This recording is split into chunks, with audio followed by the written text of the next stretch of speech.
Okay, so we are here with the North Node, South Node series. Yay! Saturn series is done because that is so depressing. But our North Node and South Node placements are really important in our chart, or important in our chart. So the North Node is basically where we are trying to head towards in this lifetime, what is going to bring us more soul fulfillment, because it's kind of far away from us. It feels kind of scary and intimidating, but it is something that we kind of yearn for and want deep down inside. And it might be the secret sauce to how you actually get what you want in life, if you are actually doing the work or being brave or moving towards this North Node placement, whichever zodiac sign yours is in, as well as which house it is in as well. Those two things are going to give you the clues for your personalized North Node kind of explanation, and always think about your whole natal chart and your unique planetary placements and aspects, and how they combine, and think of the transits that are going on right now in the world. Not everyone is the same age, so things are hitting at different life stages for each and every one of you, and that is going to determine, also depending on what choices you made during those times, what kind of path you're going to be taking. Or what opportunities open up for you or are kind of blocked for you. And our South Node placement is basically where we're super comfortable in. It's like we don't even have to try. It's common sense. It's almost like street smart, like you just know it and you don't really know why, whether you believe in past lifetimes and you've mastered this area in life for many rounds of life, and you got it so down that you are beyond the PhD of your South Node. You could write the book of your South Node placement. Or you can think of it as like just during childhood, you just naturally took on this, archetype and role, without anyone trying to tell you what to do or told you anything. You just did it unconsciously. This is where you are super comfortable. It is, where you kind of cling on to or go to all the time because you just know it. You know it so well. Just like all of us with our strengths and weaknesses, will tend to go towards what we're good at more so than what we suck at, and so don't forget to work on your weaknesses, work on things that you're not the best at, even though you need extra help or tutoring or research and you have to practice, like every spare moment that you have, work on your weaknesses, a little bit. Doesn't mean you have to be perfect. Doesn't mean you need to master it or anything like that. But this is kind of relating to moving towards that North Node to feel more fulfilled, more happy, getting what you ended up wanting, even though that took you many years, you're slowly just moving in that direction. So your South Node is kind of like you're just so used to doing this area of life so much. You are like the master of your South Node. I forgot what I already said. But your south node is just where you're super comfortable at, where you have lived many, many lifetimes as this archetype. And so you don't need to learn anymore about that. You know, you've done it, you've been there, done that. And now, you know, you're kind of bored spiritually, and you want to try something that feels kind of like out of the box, you know, and that is your north node placement. So it's really good for your spiritual and soul growth, and practicing not staying stuck, you know. So yeah, I think that that's pretty much it. So now we're going to go through each of the zodiac signs. We're going to start with Aries, or first house. So check out both your zodiac sign of where your north node is, as well as the house, you know, whatever zodiac sign that house that zodiac represents. You know, check out that area as well for more clues if you are doing the research all by yourself. So good luck and see you. Yeah. So north node in Sagittarius, south node in Gemini. So this one, so pretend that, you know, you've lived your south node so many times that it's no longer resonating with you, and you have to seek, you know, something higher than you. So Sagittarius is like seeking the truth, seeking something that feels very foreign to you or alien, something that you just don't know, almost like a completely new language, or a language that is symbols, you know, or, you know, like an archaeologist, like trying to learn and decipher pictures and what are they trying to communicate, you know, because it's a foreign kind of language to what you're used to.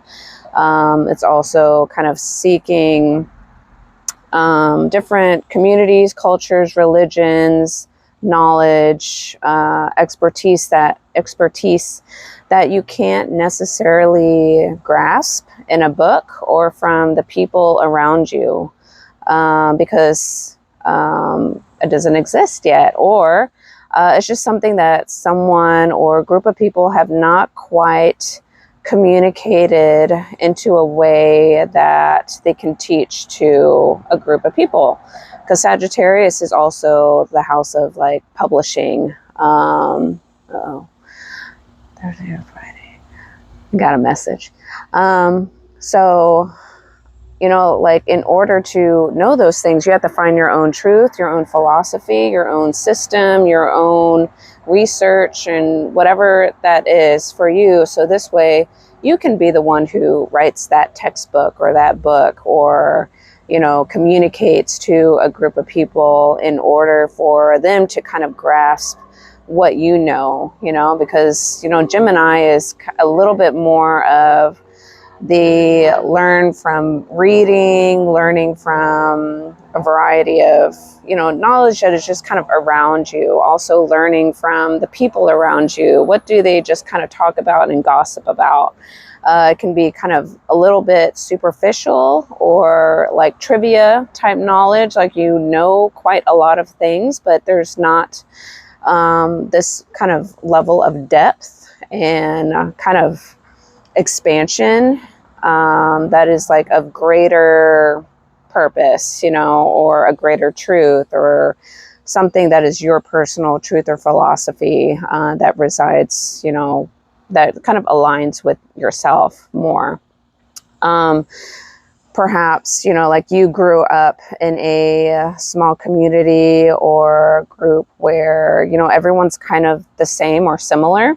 So you can think of this as, you know, racial groups or cultural groups, you know, like you have your kind of traditions that, you know, you just do things that way, and you might cling to other cultures or racial groups that kind of have the same philosophy on how to live. That's why you just feel comfortable in, you know, like you click more because you have the same kind of belief systems, which is, there's nothing wrong with that, you know.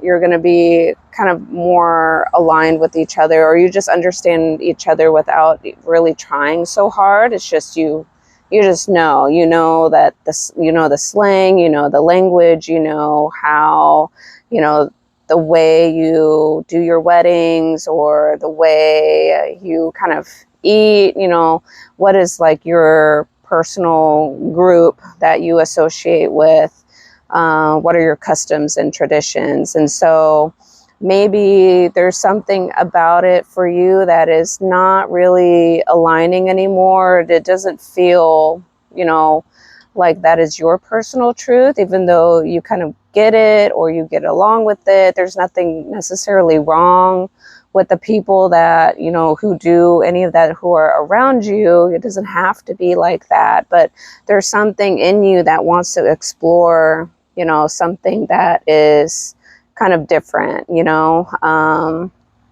so trying to expand what by not being in there. So actually traveling, actually going off to a place or anything that just feels like very foreign to you. It could literally be a foreign country, or just can be like kind of around you, but associating yourself with a group of people perhaps, or it can be like a knowledge-based thing that feels very foreign to you, very alien, and something that feels very intimidating because it's not what you're comfortable with. It's deeper, it's very expansive.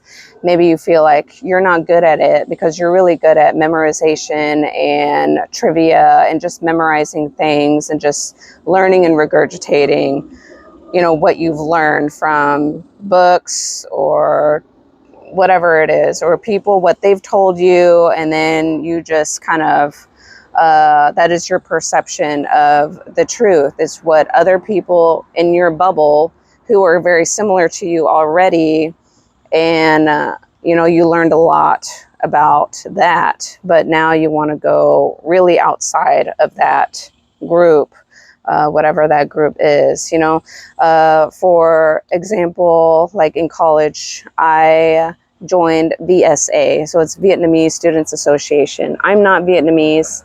I'm half Thai, even though I've never been born in Thailand, but I've been there enough to where I feel more Asian, and this is, it was kind of like the closest kind of group because I wanted to find a dancing group and something that just kind of related to me. So that's part of finding something that's comfortable to you, that Gemini kind of energy. This, like, it's kind of the same kind of group, or they do things that feel, in connection with yourself. Like for me is dancing. They did some of this stuff, and they're Asian, even though it's not the same kind of Asian, and I'm also half, white or whatever.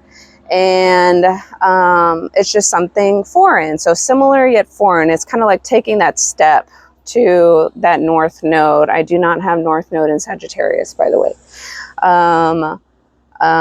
But that is kind of like an example of kind of moving towards this North Node in Sagittarius thing. It's kind of exploring or putting yourself into a culture group, and a group that is just different, and immersing yourself in it in order to learn, and then you can go back home or to whatever group you associate with, and you have something to teach them, or if there's any kind of gossip or miscommunications or assumptions, you can correct that, like you can actually have a lot of power in kind of correcting and teaching people their missed assumptions about a particular group or religious group or a language or a culture or whatever, because we all have stereotypes, right? And there's usually a little bit of truth to everything, and also a little bit of mistruths, or things that are incorrect or miscommunicated or misanalyzed, or perceived based on just a very small percentage of, a group, instead of, like, don't assume that one person represents the entire group. That person could have been a bad egg in the entire group, so you can even think of, you know, when you think of who you are, if you know your identity or who you want to vouch for, you know, you have pride in your heritage or whatever it may be, you know, you want to be, I would think, a good representation of that group. You want to portray a good image of that group, because if you believe that you are good and, you know, you're kind, or all these qualities, you know, you are lovable, you should be treated just as equally as everybody else, then you are a representation of that group, you know. And then it's the same for all the other groups, you know, there are always good and bad.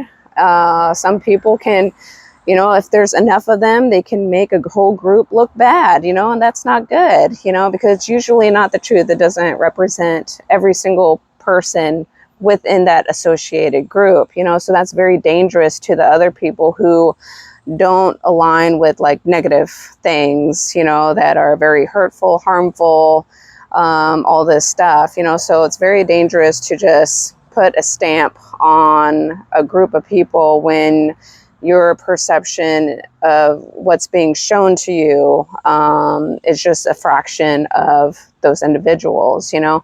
And that's also like the news, you know, Gemini can be exchanging of information, the news, the local news, or, you know, what's in your, you know, it's like short distance travel, and what you communicate within that space. So it's a lot of movement energy. It's always trying to analyze, trying to gather information.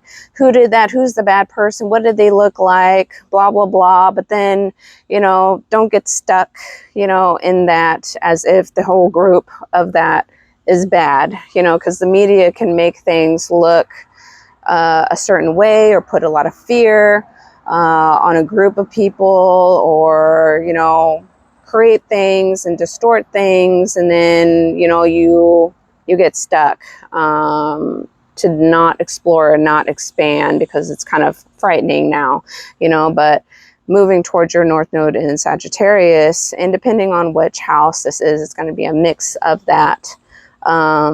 You're trying to learn to kind of step out of the box and find your own belief system and truth, and also learn to not be fearful of what is different than yourself, you know, because if you are, you know, so afraid of what is different from yourself, you know, or you easily accuse and call names and all that stuff, would you ever question that you yourself is some form of a racist? You know, that's kind of like a inverted flip-flop twist, you know, like you don't do anything bad or whatever, but you easily, you know, call names, or, you know, talk down, or, you know, do something to another group of people. That's a mirror or a reflection of something about yourself as well, you know. And so learning to branch out of what feels comfortable, what your own slang or language is, you know, and learning how other people communicate,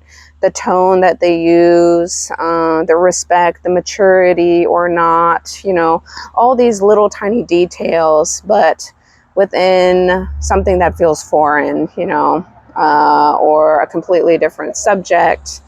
Could be literally a language, literally a culture, literally moving to a international location where you don't know anything, you like study abroad or something as like a experience. You know, it really depends on you and how you take it.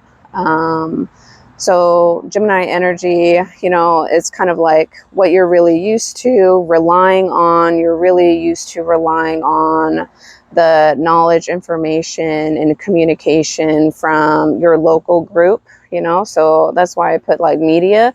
Media is very communicative, not only verbally, but visually, and this usually the same language as you, and usually to some extent a similar culture. You know, you can be of a nation that has many cultures, but it's still, in the scope of things, has kind of its own culture. If you're not from a culture that is very developed in their traditions. It's like in a very, very old country. And they've really kind of established their own dress, their own traditions, customs, way of living, their belief systems, their spirituality, all of this stuff. And some countries are still relatively babies, like America. So like even news, so it can be your local news in your city, but it's also news of the nation, that can also still represent Gemini energy, even though it's kind of larger and you have to travel by airplane, it's not necessarily that foreign. Like Sagittarius is like literally foreign from yourself. It feels like, whoa, I stepped on an alien planet, or, the way people do things, the way, all this different stuff is just different. And you can't necessarily grasp that entirely on the travel channel, or you can't entirely grasp that kind of immersement and knowledge when you're still surrounded by your own kind of group of people. So, like a safe way to do is, go on a tour. They speak the same language as you. They're kind of used to what you're used to eating. You're not going to eat some weird, I don't know, fried scorpion or cockroach or duck feet, or fried blood, if you're not used to that culture. Like, and I'm assuming you're an English speaker. Most English speakers don't come from cultures who do things like that. It's kind of more foreign, alien, and scary, creepy, or like not sanitary. So that is kind of how you expand. That doesn't mean like, oh, go out and do these things, whatever your stomach can digest and what you're willing to do is completely up to you. But that is this example of moving towards that Sagittarian, really expansive energy and finding out, oh, wow, this is not exactly how I thought it would be. Or, I had already like an assumed perception of how these people, or this place might be. And I was kind of like really timid and scared. I didn't want to go because it's not, the same as me, or similar place as me or whatever. But it's actually like, oh, I found out that you actually kind of like it, or it's very adventuresome and not boring, because Gemini energy likes to be stimulated all the time. And when you're exploring things that are very foreign and completely new, that is like the ultimate stimulation right there. You're not like bored doing the same thing with the same people, talking about the same, I don't know what you talk about, and it can get kind of old and dull, and mundane. And so you have this kind of longing or curiosity of wanting to branch out there. But maybe in the beginning, depending on how old you are, you might not feel like something you're ready to do, but it's something you might be pushed into doing anyway, and you'll learn a lot, So I hope that kind of explained the gist of it, but so think of your South Node Gemini things. Basically, the archetype of Gemini is ruled by Mercury. It's like the mind, thinking, curiosity, communication, which is speaking, reading, writing, any kind of form of communication. It can be sign language, reading, the little dots for people of the blind. It can be reading astrology. That's alien or kind of very foreign, in a way too. Astrology, the esoteric or archaeology, things in a cave. All of that is a form of communication, but Gemini energy is still that communication. Sorry, it's loud. That communication that you just get it. It's just easy for you. You get it real quick. It's fast. If you're one of those people who are blessed with, reading, memorizing, and then you can make an A on a test with hardly ever studying. Oh my God, I am so jealous of you.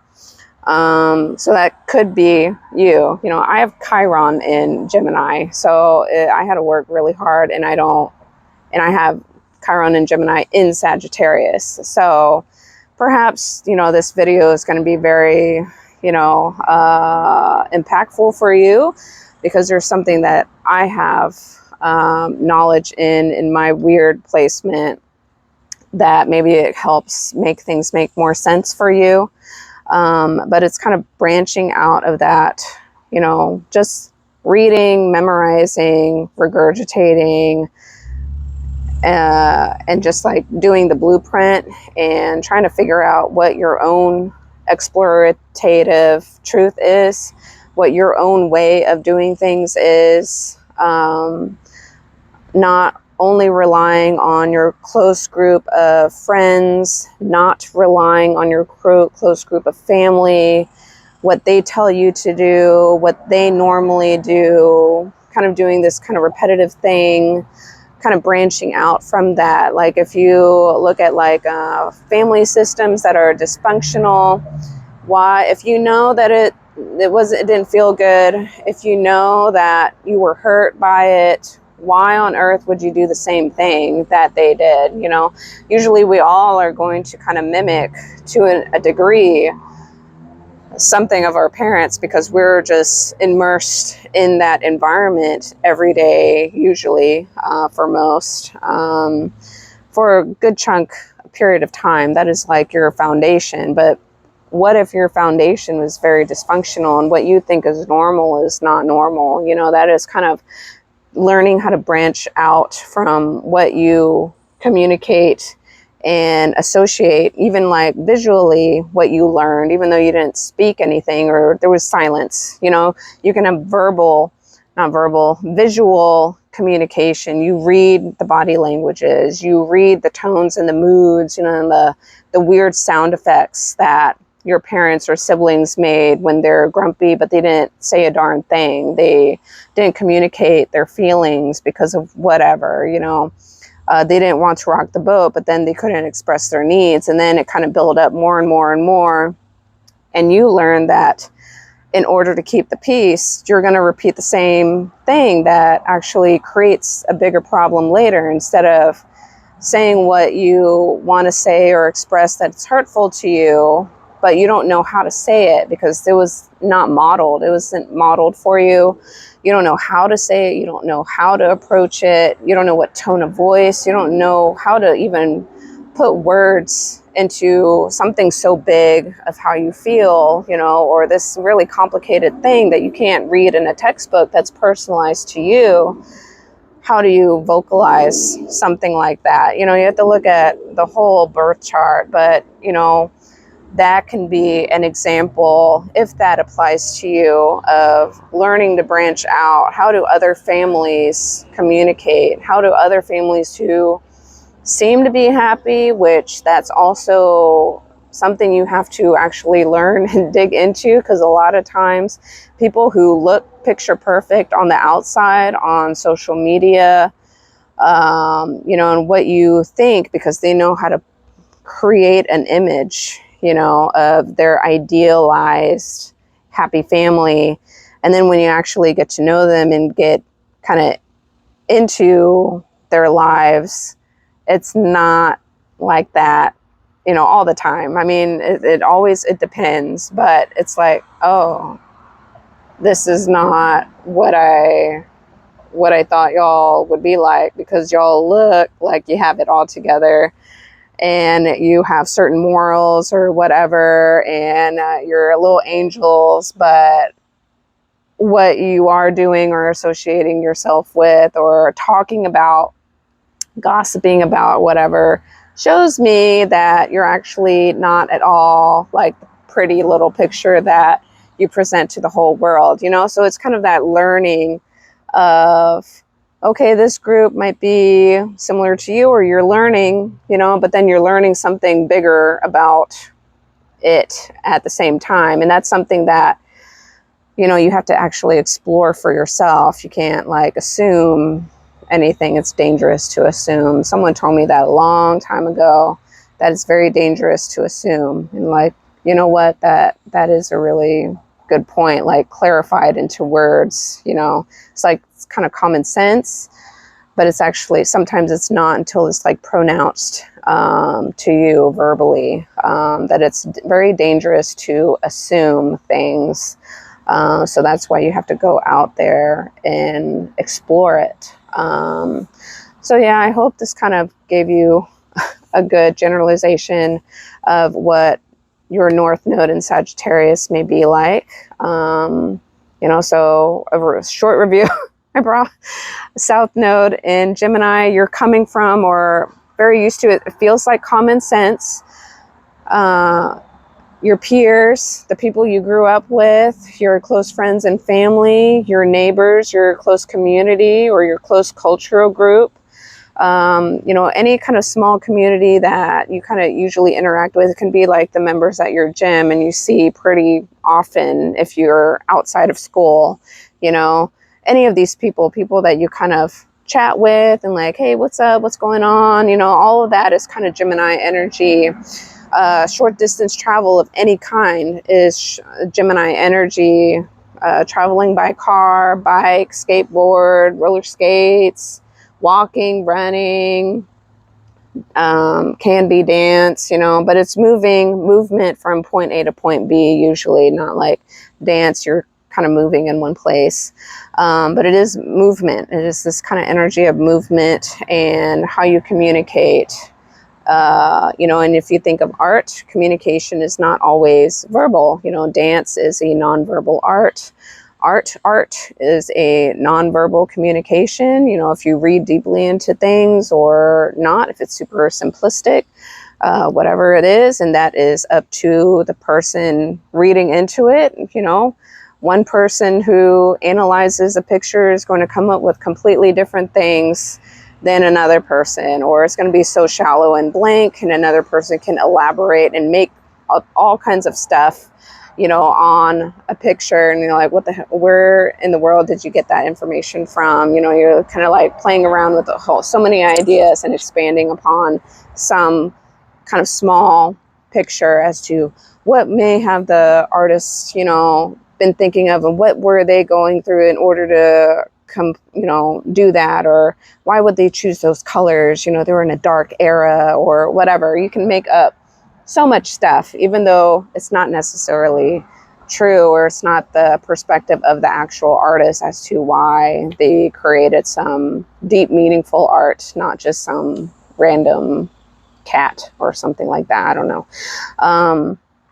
So that's communication, you know, all the communications is Gemini. And then Sagittarius is also communications, but at a very broader, larger scale that feels or is literally very foreign to what you're used to, you know. So happy learning. If you like this video, please give a thumbs up. Please comment down below. It helps the algorithm in showcasing this.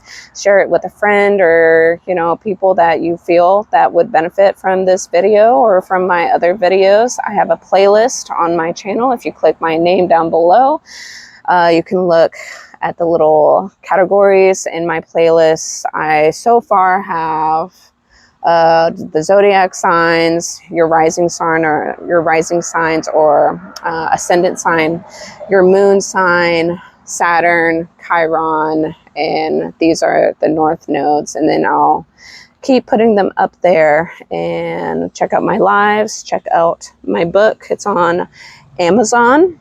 Trigger to Change. You have to literally write my whole name, my actual name on there, the book name on there, because I am not a famous person.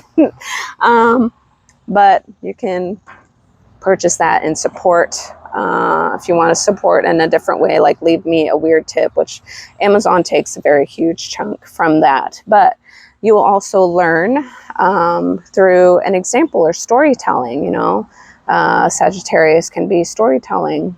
You learn through things that are very foreign from you, because sometimes it's safer to learn in that way instead of experiencing it yourself, you know? So sometimes we need to learn that in order to be more wise and intelligent, you know, and not just think that we're wise and intelligent because we can just store a lot of various memory, vocabulary words and all this cool other stuff, which is really cool, trivia or memorization of dates and names and stuff, which I completely suck at, which is really a cool thing. You should be on Cash Cab if that still exists. You'll win a lot of money.